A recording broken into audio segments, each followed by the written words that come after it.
The impact of exposure to violent video games has not been studied as extensively as the impact of exposure to TV or movie violence, the researchers write. However, on the whole, the results reported for video games until now are very similar to those obtained in the investigations of TV and movie violence. Among the effects of violent game playing are increases in psychological arousal and physically aggressive behavior, such as hitting, kicking, and pulling clothes or hair.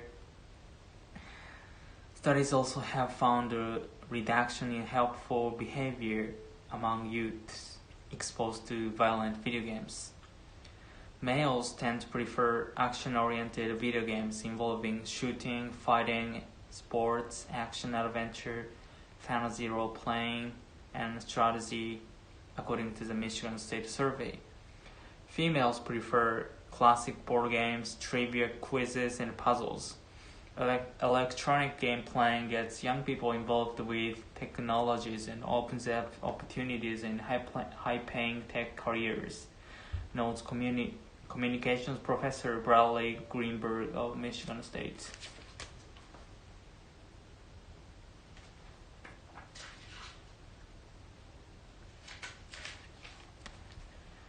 It is believed that these opportunities go to boys. Because they spend more time working with electronic games and computers, says Greenberg. If girls become more involved with technology at an early age, it is likely that the interest in technology will continue into the work world. If females do become more involved in technology fields, including game development, they may create less violent games that promote cooperation rather than aggression. Video games are in 80% of U.S. homes with children. They generated $6 billion in 2000 and $11 billion by 2003. All indications are that the industry will continue to grow at a healthy rate, says Greenberg. The emerging market is for games designed more with girls in mind.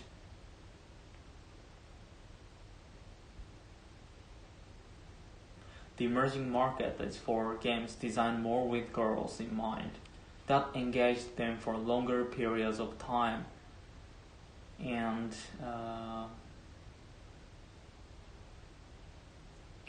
force them to further investigate the technology behind the games. The next frontier involves transferring video game technology to educational settings and using the young people's fascination with the games to involve them more with innovative teaching technologies.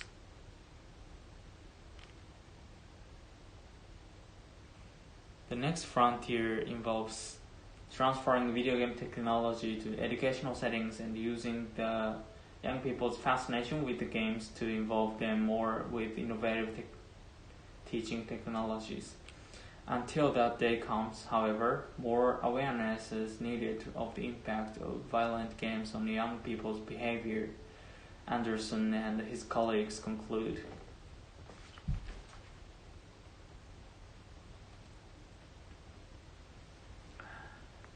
Even with the hard work and caring of many dedicated teachers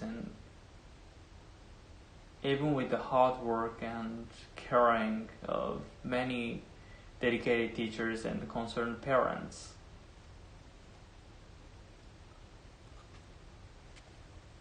the U.S. continues to have a reading problem.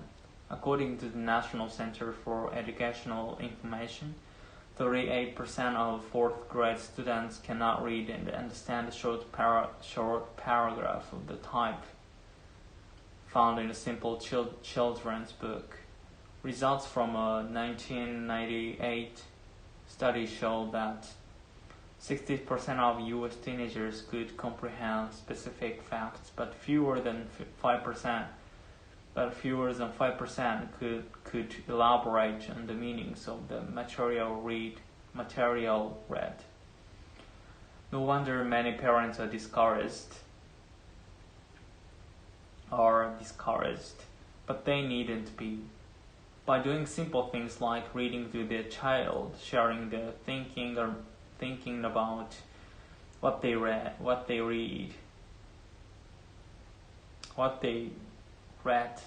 and telling their child stories, they can help develop the foundation needed for children to become good readers and learn that reading is not a chore but a lifetime adventure.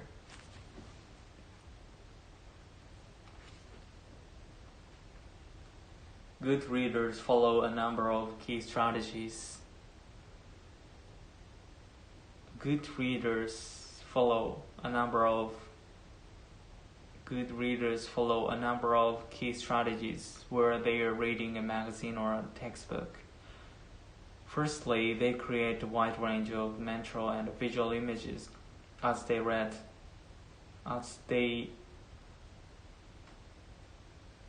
Firstly, they create a wide range of mental and visual images as they read to feel involved with what they are reading.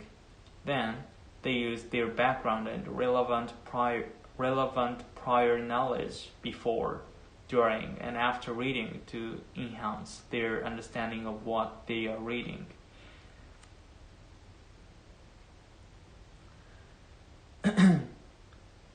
They also make and ask questions before, during, and after reading to clarify meaning, make predictions, and focus their attention on what's important. Good readers infer and determine the most important ideas or themes and distinguish between these and unimportant information. Next, they track their thinking while reading to get the overall meaning. Finally, if they have trouble understanding specific words, phrases, and long passages, they use a wide range of problem-solving strategies, including skipping ahead, rereading, asking questions, using a dictionary, and reading the passage aloud to fix up their understanding. Reading is fundamental to success in life. It's that simple. Reading opens the door to virtually all other learning. You have to be able to read to learn mathematics, science, history, engineering, mechanics, political science, not to mention to surf the web or figure out how to operate the new DVD player. Basically, you have to be able to read to succeed.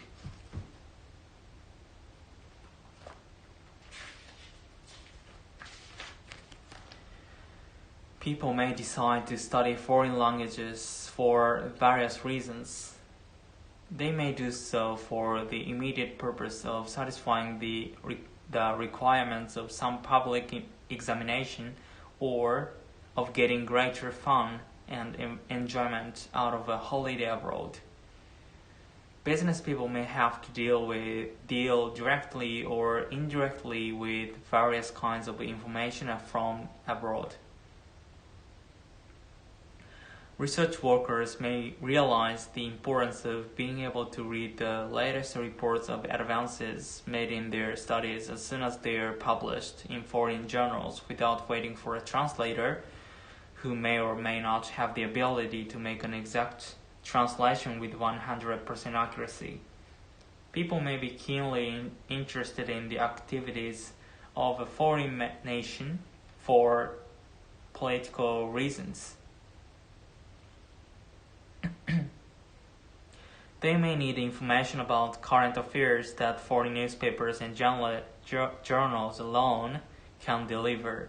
Students of literature must surely be able to read great works firsthand.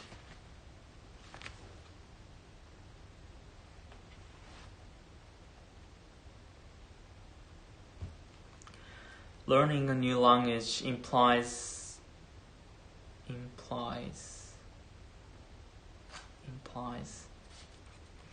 Learning a new language implies entering a new world, and it inevitably leads to a widening of intellectual experience. Learning a new language well enough to be able to understand it when heard, to speak it, read it, and write it is such hard training that we certainly need some strong urge to drive us on.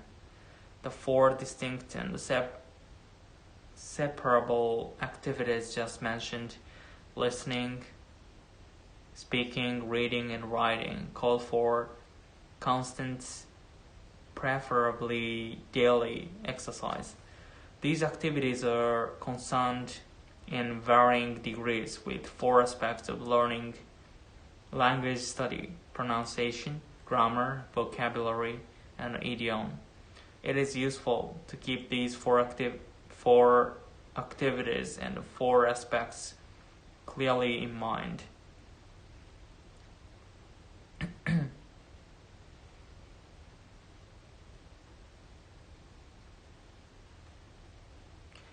Learning a new language calls for no great originality. Learning a new language calls for no great originality of mind or critical talent, but it does demand an eager intellectual curiosity and a constant and lively interest in the endless ways in which human ideas may be expressed. It demands quick observation, first of all, reasonable ability to mimic and imitate, good powers of association and generalization, and a good memory.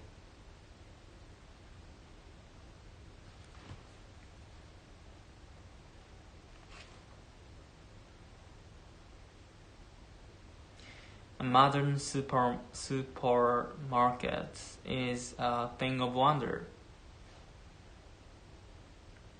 Even if it's snowing outside and summer is a distant memory, you can buy strawberries, peaches, or grapes.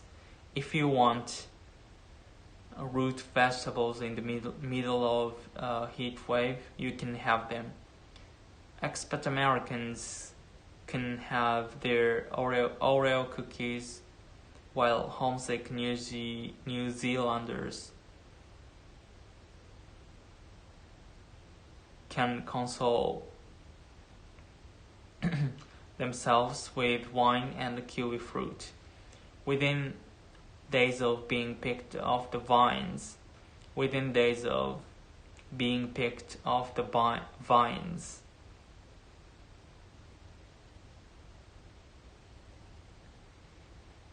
the fruit is in your trolley. The fruit is in your trolley, tasting of spring as the leaves are falling outside. It's all great until you start contemplating.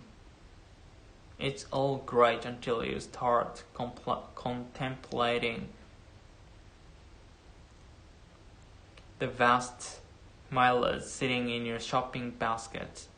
Those kiwi fruits have traveled nearly 20,000 kilometers, or 12,000 miles. They've flown in a plane and traveled by road. By the time they reach the supermarket, they are responsible for 5 times their own weight in greenhouse gases being pumped into the atmosphere.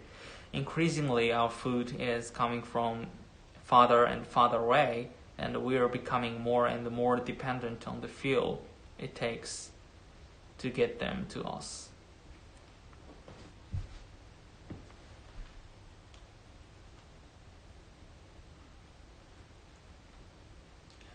This dependence was illustrated very clearly during the September 2000.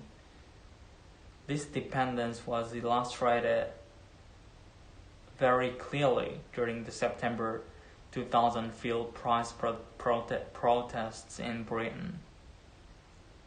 Inspired by similar actions in France, a group of farmers and lorry drivers decided to blockade the Stanlow oil refinery in Cheshire. The protest quickly snowballed, and the petrol tankers were unable to leave refineries. Panic buying, so more than 90% of petrol stations ran dry, and with supplies unable to get through,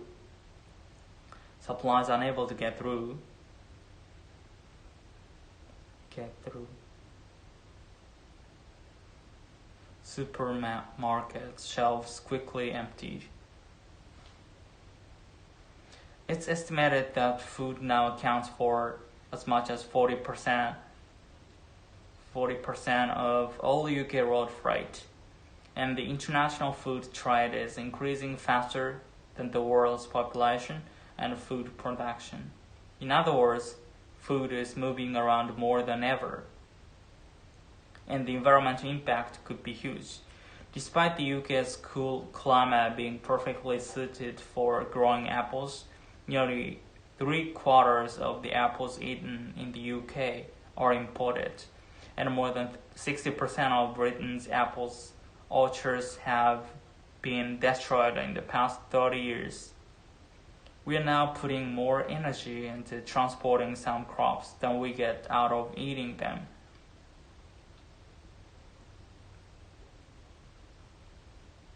For every calorie of lettuce imported to the UK from America's west coast, 127 calories of fuel are used. Put it another way, flying over a kilogram of Californian lettuce uses enough energy to keep a 100-watt light bulb glowing for 8 days.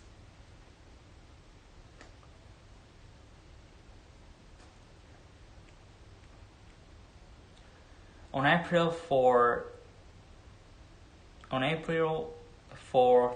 2003, Clan Keane, one of Walt Disney's most respected animators, called for a meeting to discuss the war breaking out at the studio. Disney's animators had settled into two opposing camps.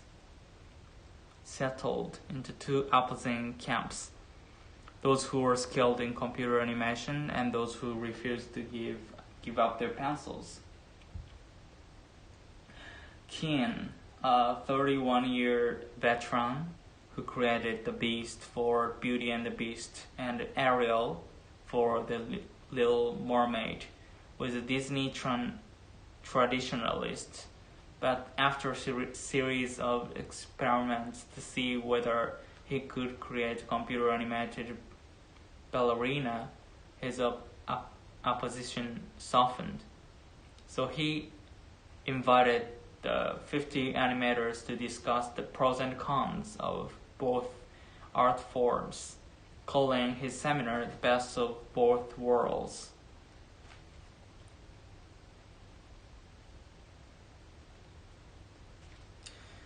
For an hour, Keane listed the pluses and minuses of each technique, while the other animators listened quietly.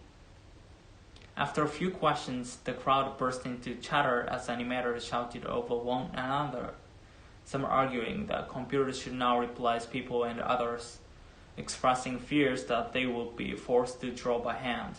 In a recent interview, Keane recalled that Kevin Geiger, a computer animation supervisor, then stood up and demanded of him,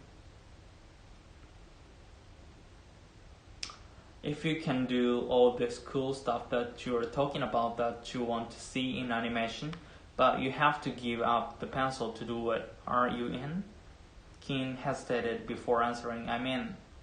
3 weeks later, the company's animators were told that Disney would concentrate on making computer-animated movies, abandoning 7-year-old hand-drawn tradition in favor of a style popularized by newer and more successful rivals like Pixar Animation Studios and DreamWorks Animation.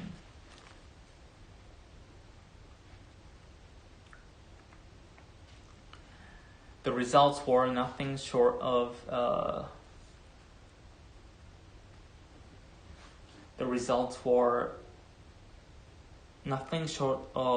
cultural revolution at the studio, which is famous for the hand-drawn classics championed by its founder.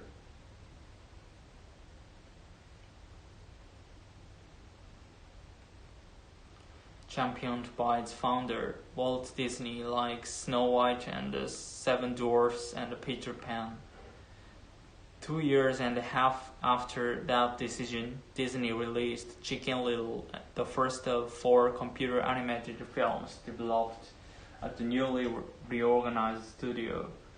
The company hoped that this movie, along with others like Meet the Robinsons, American Dog, and the Kings, Rapunzel, and Braided, would return Disney to its past glory. There was a lot more than pride, however, riding on its success. Animation was once Disney's heart, a profitable lifeline that fed the company's theme park, book, and home video divisions, and restoring profit was as essential to Disney in those days as regaining its reputation.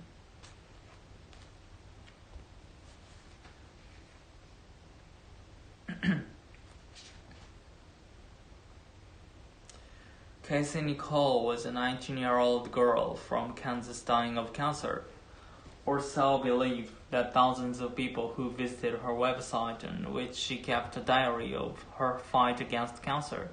For over a year, Casey Nicole had added updates to her diary, letting people know about the ups and downs of her struggle with the disease, about her hope when her condition temporarily improved, and about her fear when the cancer reappeared.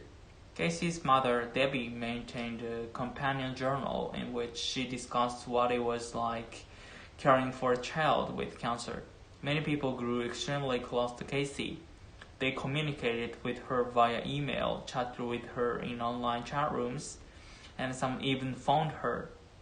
Then, on May 15, 2001, Casey Nicole died from bleeding in the brain. Her online friends despaired. They sought for ways to express their sorrow. They wanted to send gifts to her family. Some even wanted to attend her funeral. And that's when things began to get suspicious.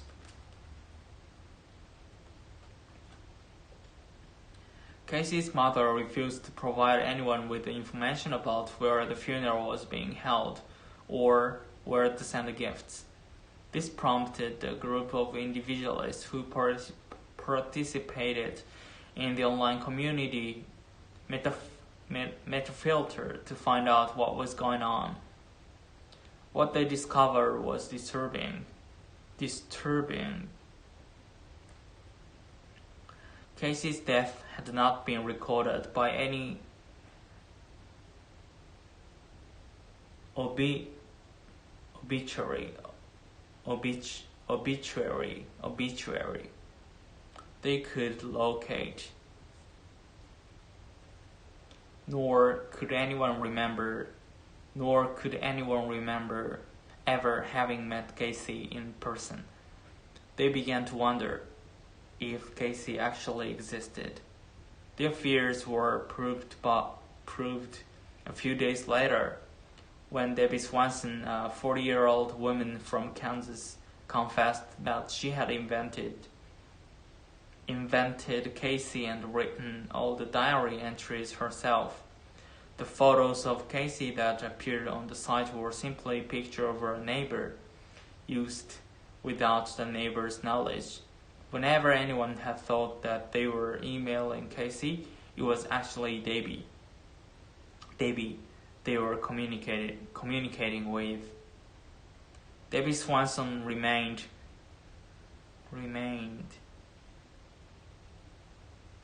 unwilling to admit her fault in her confessions, claiming that Casey was real, in a way, because the character of Casey was a blend of the number of cancer victims from whom Debbie had known.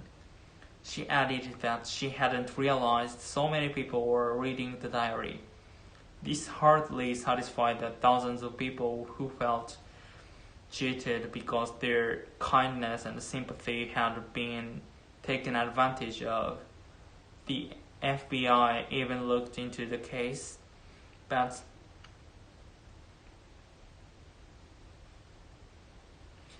determined that because Debbie Swanson hadn't gained money from the hoax, she hadn't actually committed a crime which was serious enough to take her to court.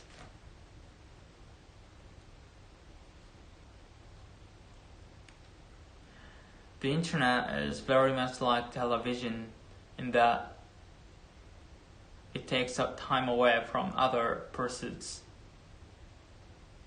provides entertainment and information, but in no way can compare with the warm personal experience of reading a good book.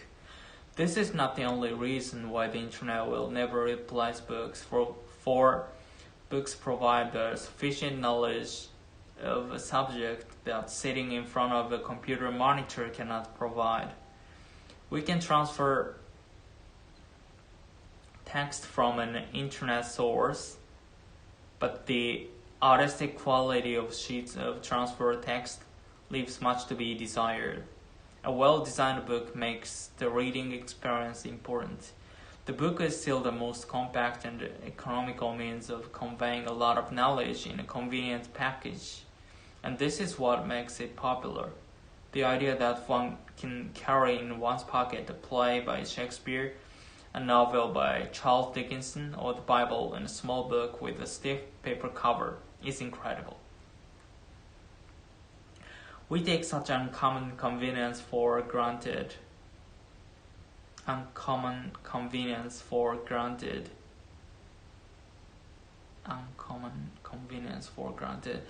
realizing that the book itself has undergone quite an evolution since the production of the Greenberg Bible in 1455 and Shakespeare's Book of Plays in 1623.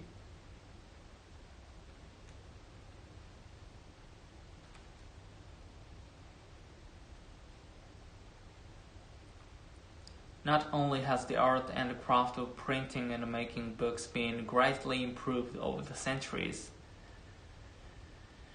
but the great variety of subject matter now available in e-books is surprising to say that. But the great variety of subject matter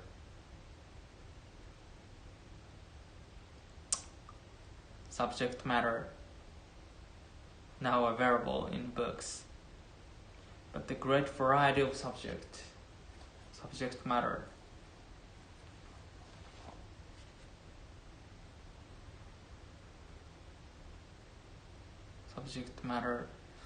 now available in the books is surprising to say the least. In fact, the internet requires the constant entry of authors and their books to obtain the information that makes it a useful tool for research and learning.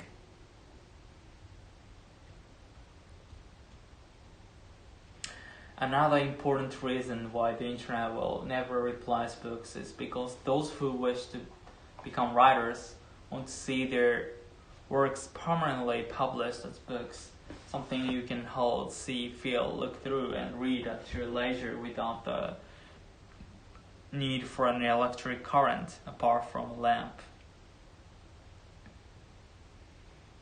Electronic current. The writer may use a computer instead of a pen and a pad, but the finished product must eventually end up as a book if it is to have value to the reading public. The writer may use the intra in the course of researching a subject, just as he may use a library for that purpose, but the end product will still be a book.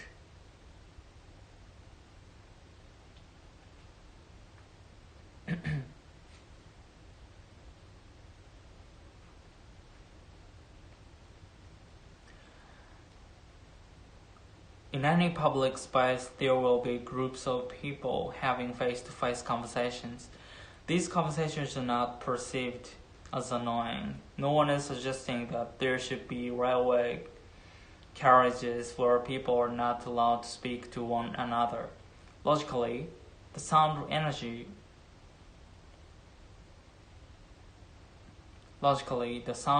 created by two people conversing face-to-face should be twice that created by one person conversing with an unheard partner on their mobile phone, yet the latter appears to be more annoying. There are a number of possible explanations for this puzzle. One is that the content or the volume of the conversation tends to be more annoying in some mobile phone conversations because of the way that people choose to use their mobile phones.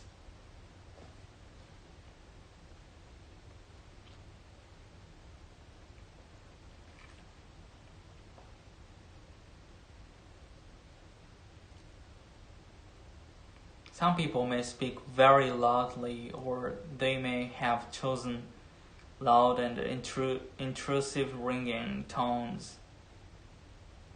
Excessive loudness is a major case of annoyance for all sorts of sounds. It is possible that people's perception are colored by just one or two bad experiences of intrusive mobile phone use, or reflect media concerns over new technology. Another possible factor is the novelty of the mobile phone technology. People are used to others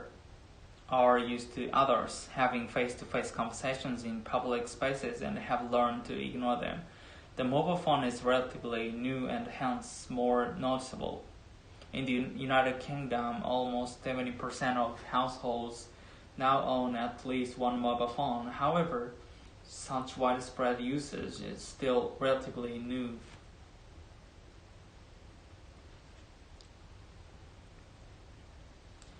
People today are worried about food safety. As a result, the popularity of organic farming of fruits and vegetables is increasing. But what exactly does organic farming mean? It is probably easier to explain what organic farming is not. Organic farming does not use pesticides or fertilizers. Instead, this style of farming uses natural methods to protect plants and help them grow, so organic agricultural products are thought to be generally safer than non-organic ones. In the United States, about 2% of all food is grown using organic methods. The U.S. government officially licenses farms as organic if they pass an examination. Presently, there are about 10,000 licensed farmers in the U.S., and this number is growing by about 20% a year.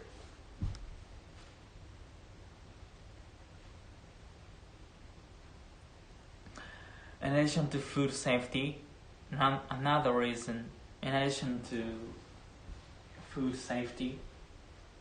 another reason for the popularity of organic fruits and vegetables is that they taste better. This is why many restaurants only buy organic products. A lot of people think organic farming is not competitive compared to other methods because it cannot grow the same quantity of food. However, new research has shown that organic farming only grows on average about 5% less than non-organic methods. Still, organic food today is more expensive than non-organic food. But when the environmental and health costs of non-organic farming are considered, such as the pollution of water by pesticides, most people would agree that the higher price of organic farming is in fact a small price to pay for our health and safety.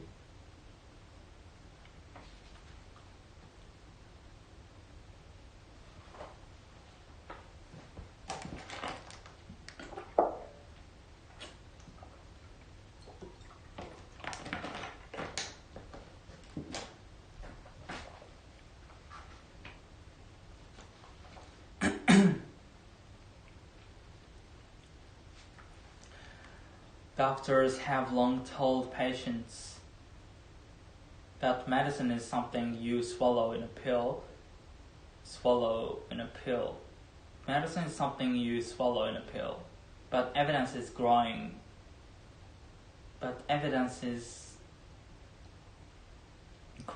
that shows the best medicine might be found in your grocery store, not your drugstore. More and more researchers are concluding that the right food will not only prevent disease, but in some cases actually cure it as well. Most major diseases can be reversed through approaches using good nutrition.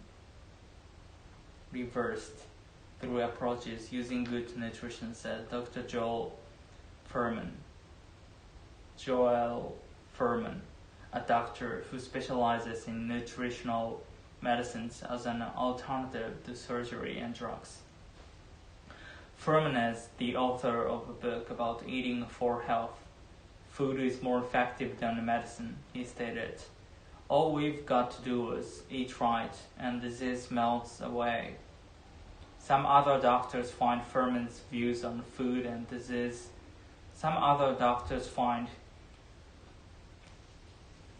Furman's view on food and disease a bit extreme, but he's not alone in his belief that diet plays an important role in human health.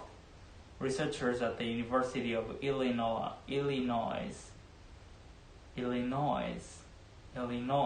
are conducting a major program to identify food components that can fight disease and promote good health. One of the major foods being investigated is the soybean.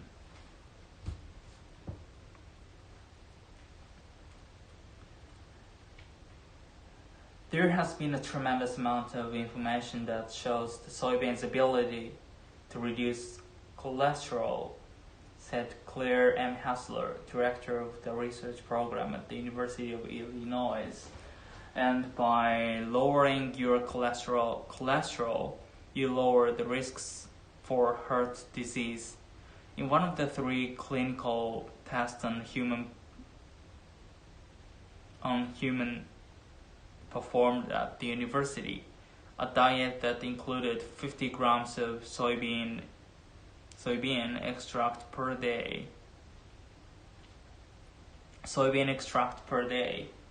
In the form of drinks and baked foods was found to be significant in reducing cholesterol in a 4-week period, according to Hassler. She cautions that people with high cholesterol levels should see a doctor, but said soybean products can safely be introduced into the diet as part of an overall health improvement strategy.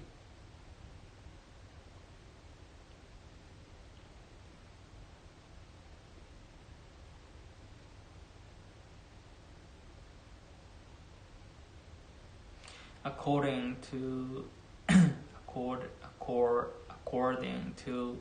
Dr. Keith Block, the soybean is one of the most powerful medicines and is a great food to prevent disease. It probably has significant treatment benefits for cancer patients.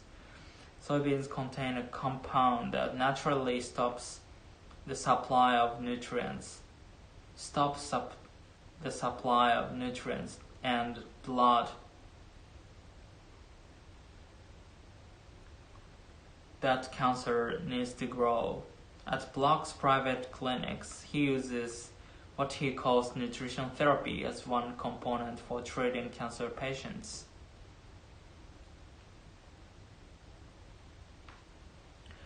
Ordinary household dogs with only a few weeks of basic puppy training learn to accurately distinguish between breath samples of lung and breast cancer patients and healthy subjects.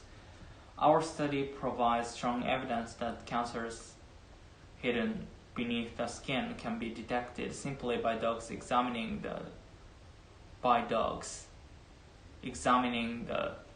smell of a person's breath, said Michael McCulloch, who led the research.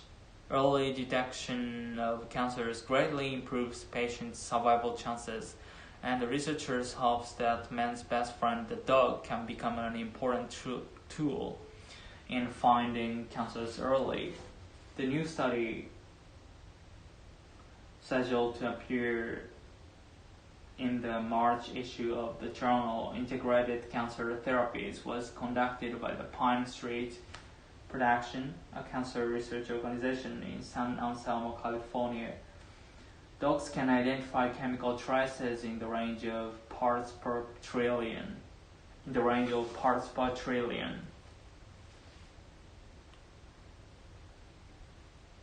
Previous studies have confirmed the ability of trained dogs to detect skin cancer by smelling the skin damage. Also, some researchers help to prove dogs can detect prostate cancer.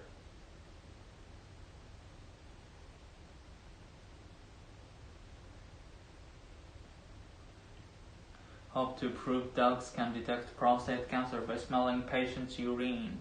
Dogs' scent ability to detect the scent of cancer was something that was often discussed for many years, but we felt it was appropriate to design a thorough study that seriously investigated this topic.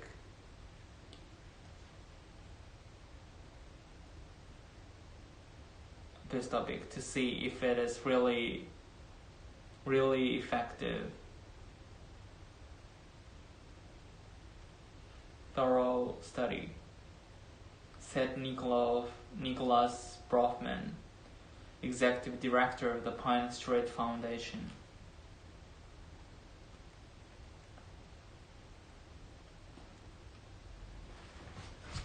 Lung and breast cancer patients are known to breathe out patterns of biochemical markers in their breath. Cancer cells produce different metabolic waste products than normal cells.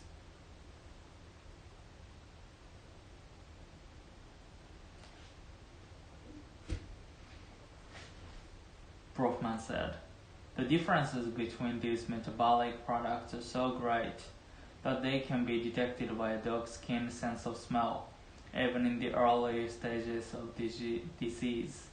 The researchers used a food reward-based method to train 5 ordinary household dogs. Encountering breath samples captured in tubes, the dogs gave a positive identification of a cancer patient by sitting in front of the correct sign.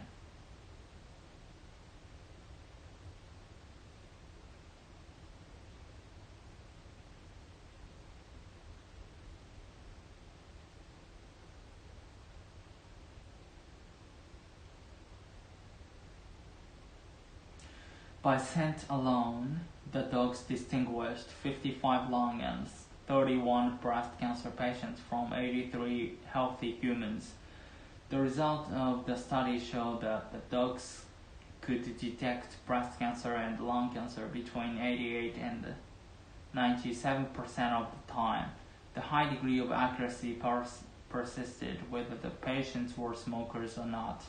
Moreover, it did not seem to matter which dog it was or which stage the cancer had reached.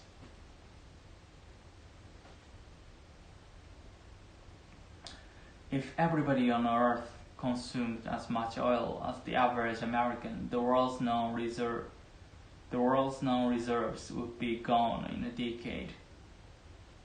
Even at current rates of consumption, known reserves would not last through the current century.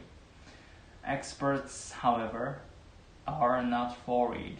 New technologies, they say, will avert a global energy crisis. Already, all companies have developed cheaper ways to find oil and extract it from the ground. Effectively extending the supply into the 22nd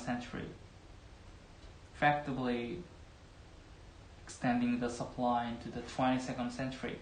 Still, there is a finite amount of oil on the planet, and someday it will be gone. Even before that happens, concerns about global warming may compel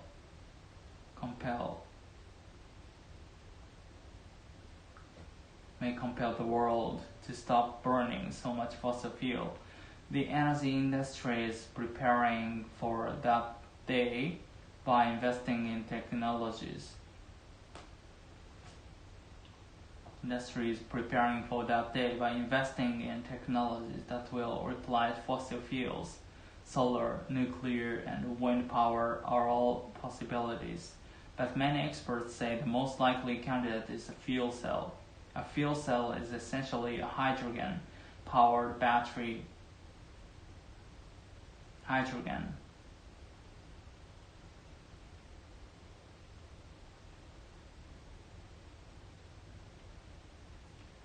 Powered battery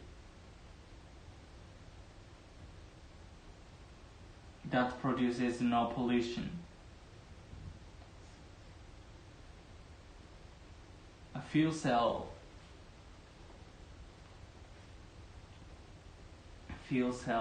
is essentially a hydrogen-powered battery that produces no pollution. Its only byproduct is water, and since hydrogen is the most abundant element in the universe, supply should not be a problem. This all depends, however, on the technology being developed.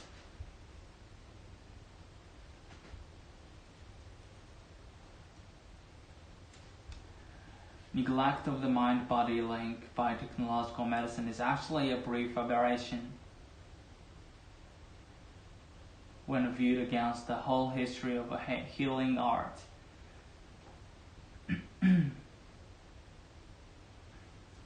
In traditional tribal medicine, and in Western practice from its beginning in the work of Hippocrates,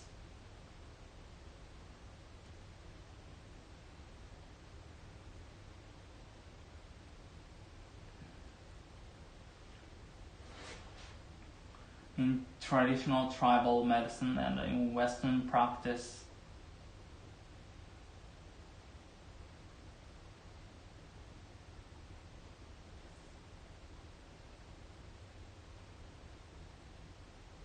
from its beginning,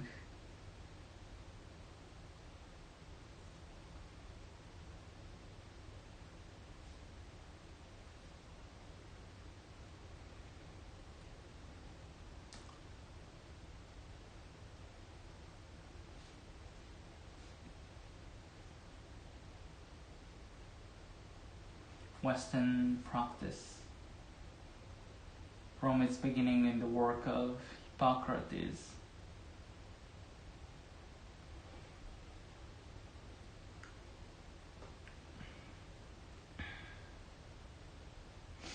The need to operate through the patient's mind has always been recognized.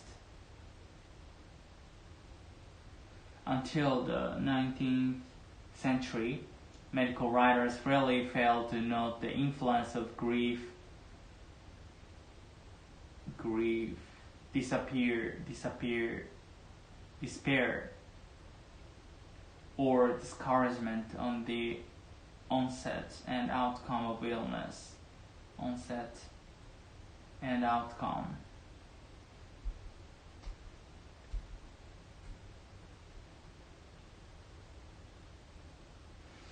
Onset and outcome of illness.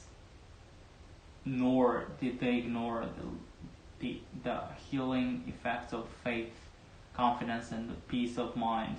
Contentment used to be considered a prerequisite for health. The modern medicine man has gained so much power over certain diseases through drugs.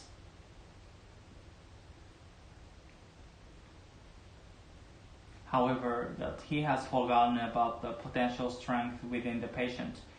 One elderly physician friend recently told me of reading the diary of his uncle, also a doctor. In the early years, the diarist always recorded what happened to the individual or the community prior to an illness or epidemic. But as medicine became more technological, this part of the history grew less and less important to him, and finally was omitted altogether.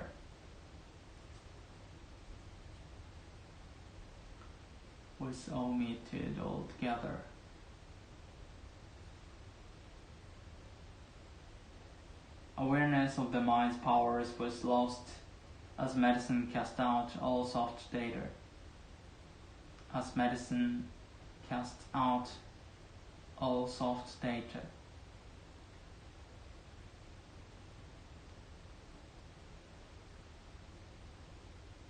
Awareness of the mind's powers was lost.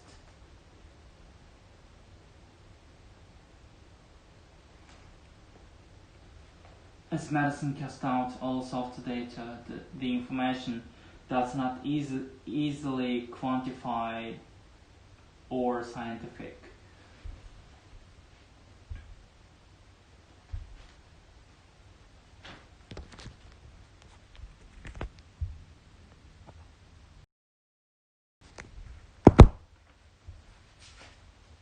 A fly can do one thing extremely well: fly. Recently, a team of British scientists declared that the common housefly is the most talented aerodynamicist on the planet, superior to any bird, bat, or bee. A housefly can make 6 turns a second, hover, fly straight up, down, or backward, land on the ceiling, and perform various other show-off maneuvers. And it has a brain smaller than a sesame seed. Michael Dickinson, who studies flight in his lab at the California Institute of Technology, says the housefly is actually the best flyer. Hoverflies are the be-all and end-all. He says they can hover in one spot, dash to another location, and then race back to the original hovering point precisely. Scientists, engineers, and military researchers want to know how creatures with such small brains can do that. Maybe they could reverse engineer.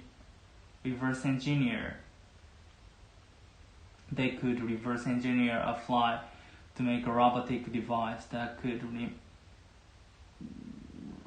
reconnoiter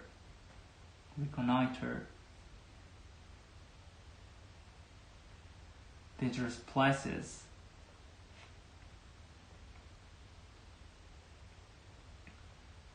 Maybe they could reverse engineer a fly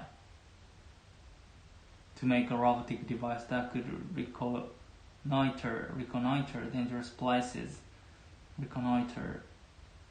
such as earthquake zones or collapsed mines.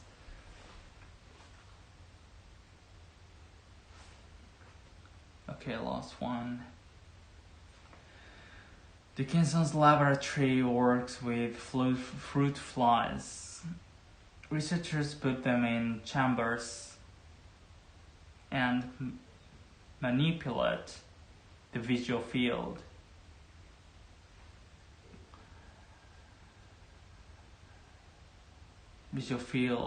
Filming the flies in super slow motion, 6,000 frames a second.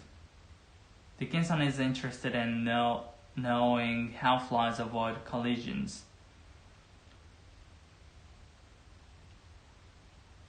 He has found that certain patterns such as 90-degree turns are triggered by visual cues and to equilibrium organs on their backs that function like a gyroscope. Flies have only a dozen muscles for maneuvering, but they are loaded with sensors.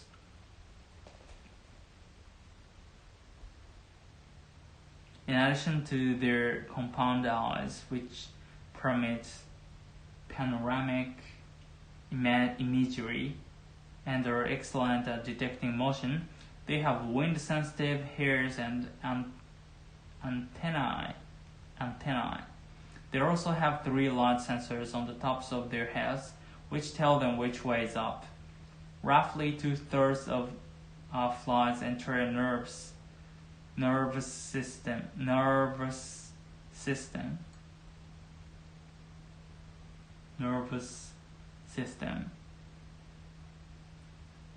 is devoted to processing visual images.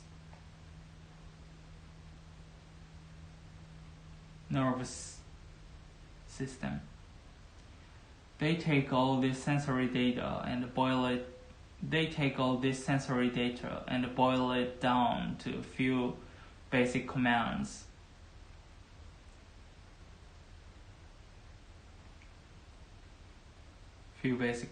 Such as go left and go right.